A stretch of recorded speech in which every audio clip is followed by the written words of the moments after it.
heard of this saying, no man is an island in himself. You cannot walk in isolation. You will need to walk as a team.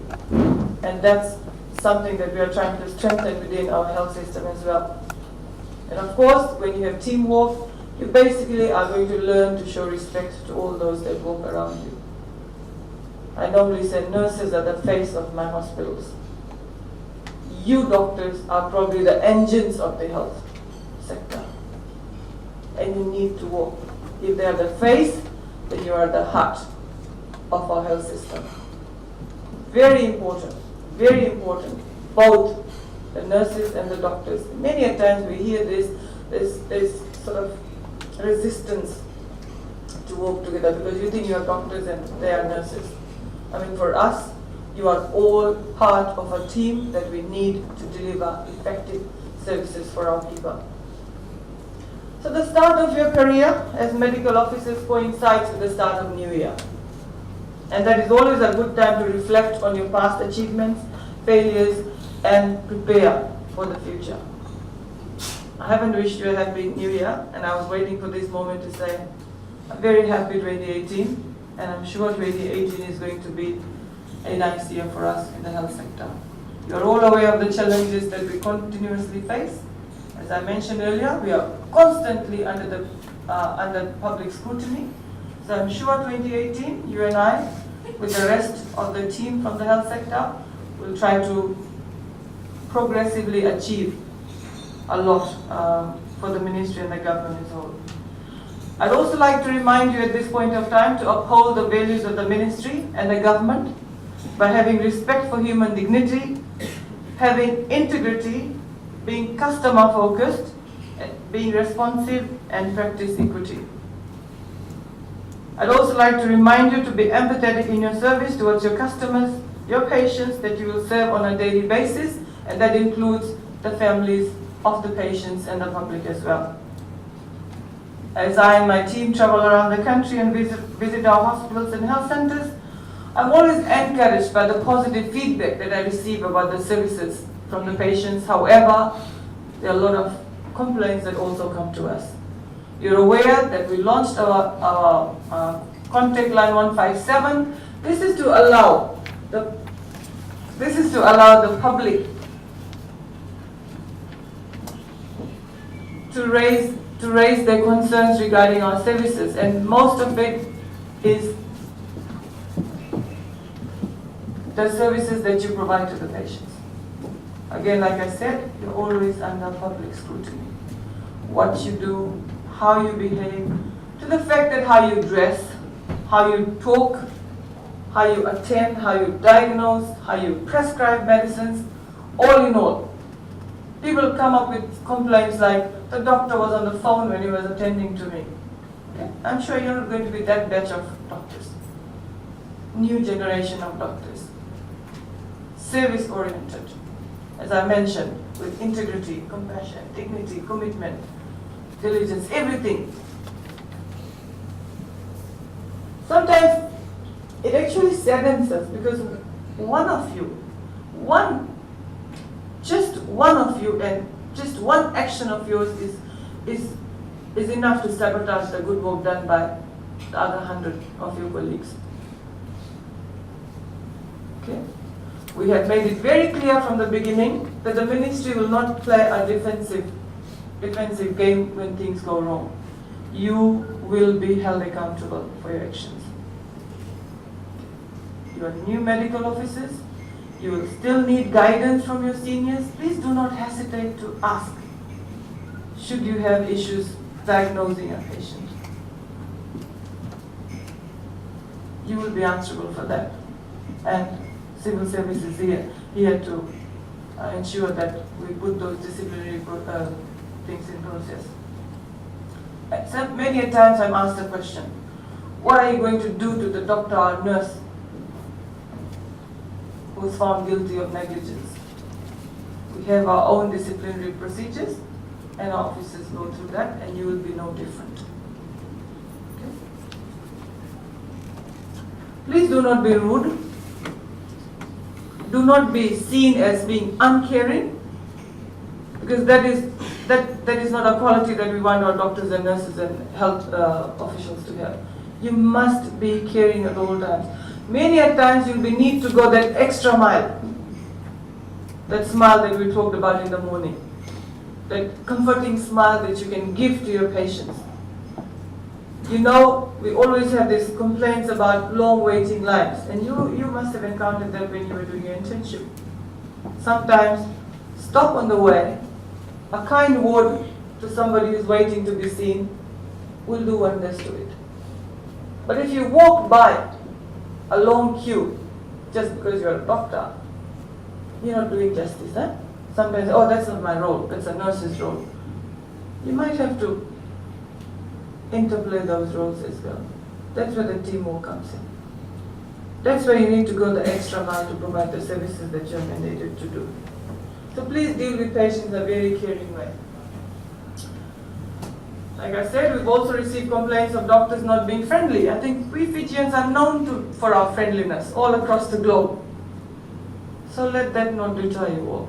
Keep up that friendly approach. Greeting your patients, simple things like that. Oh, the doctor called me in, didn't even look at me. Said, what's wrong? Oh, I said, a headache, prescribed Panadol, and off I was asked to go. Please look at your patient. You are there because of him or her.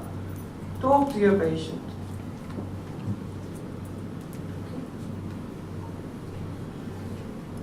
However, having said all that, I believe that the vast majority of our patients receive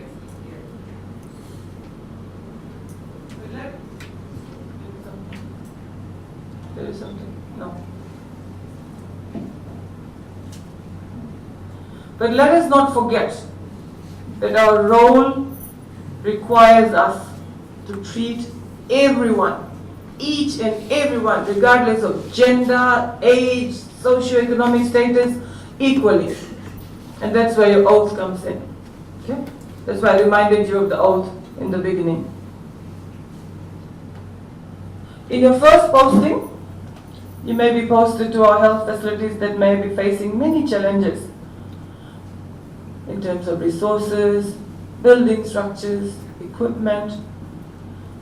But I'd like to challenge you, no matter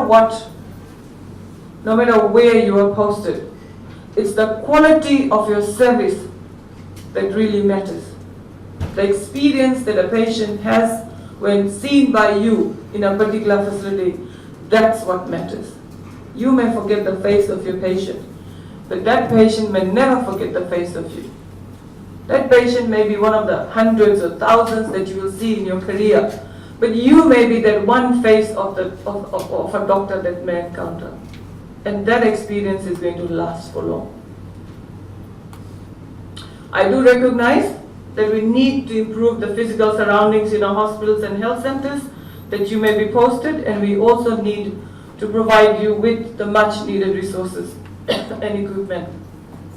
However, the health sector has been facing this challenge for many, many years, and we are working progressively to improve our facilities. I must acknowledge that there is a need for us to strengthen our pharmaceutical supplies. Many times you will be prescribing drugs and medicines that may not be available in your health center or your facility. What you need to do is to work with your supervisors to ensure that those needs are met. As a government, we are trying to ensure that we make medicines easy and accessible, and that's why we've introduced the free medicine scheme. You need to be aware of that as well, so that you can advise your patients. Of course, fixing the issues that you and I know that is common to the health sector will take time, will take money, and it will take effort, and it is not something that we'll be able to do overnight. But I can assure you that the Ministry and the government as a whole is committed to putting in place the much needed changes required. And like I said, it's going to take time. I also recognize that we need to do more to reduce adverse events, and when they do arise, to identify their causes and implement improvements to prevent them from reoccurring. Now for that, we need your support. I also know that there will be times when you are confronted by patients and families who are unreasonable. They may be argumentative or simply unpleasant. I urge you to remain calm and professional. Such cases may be few and far between, but the fact is those are examples which attract attention and as a result undermine the many thousands of positive experiences that may be enjoyed by your patients and their families. Therefore, we need doctors who are willing to be innovative. And that doesn't mean just innovation in the fields of medical and scientific research. It also means innovation in the ways you organize your practice, the way you deal with your patients, and the processes you adopt to go about your daily work. We need doctors who question and challenge. If you see a colleague behaving inappropriately or practicing unsafely, I think you have a right to intervene. If you come across something that needs repairing, it is your duty to report, not just to assume that somebody else will do it. A lot of facilities that we visit have simple things that need to be changed, maybe a broken window, for example. I know you think you're a doctor, you don't need to fix that broken, of course you don't need to fix the broken window. That's not your job. But if you see that, it's only right that you report and make sure it's done. Otherwise, day in, day out, you'll come and gape, the window will be gaping at you. So that's where the innovation comes in. Okay, simple things like that. Take ownership of your facility. You may be a new doctor, new doctors, young generation people who expect to be very innovative, and I'm sure you have a lot of innovative ideas. Put it across to your supervisors and see how you can fix those. I'm sure many of you will be familiar with the broken windows theory, which states that taking steps to prevent small crimes such as vandalism and graffiti helps to create an atmosphere of order and lawfulness, which in turn prevents more serious crimes from happening. So broken window theory is you take steps, urgent steps to fix things before it worsens. Some of our facilities are very, very old, and you'll be posted to those facilities. How have they come to this stage if you sit back and ask? Who should we blame for that? I'm not somebody who plays a blame game. There are facilities that were built in the 1970s or 1960s. If authorities or whoever had constantly been engaged in maintenance and repairing of these things, then probably we wouldn't be in a stage.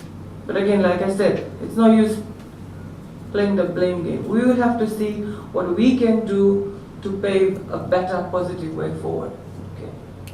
So I'm sure when you read some of these facilities, you'll be complaining about your rooms, you'll be complaining about the AC not working, you'll be complaining about the fan not working, but see how best you can have it fixed.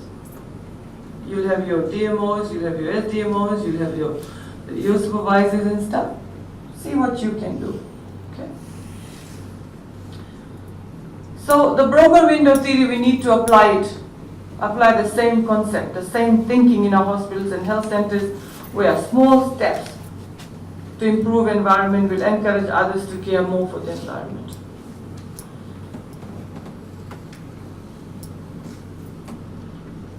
And finally, most importantly for me is I ask that you care for yourself as well. You are in a field where people look up to you, but at the end of the day, your health is also very important to us. Your work is going to be very stressful.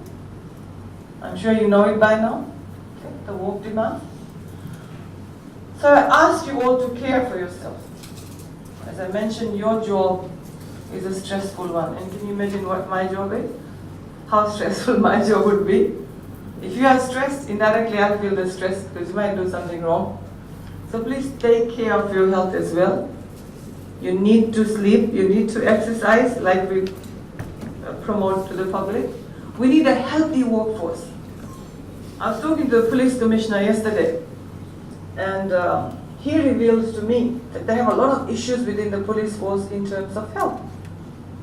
We don't want a sick health force because our job is to treat the sick.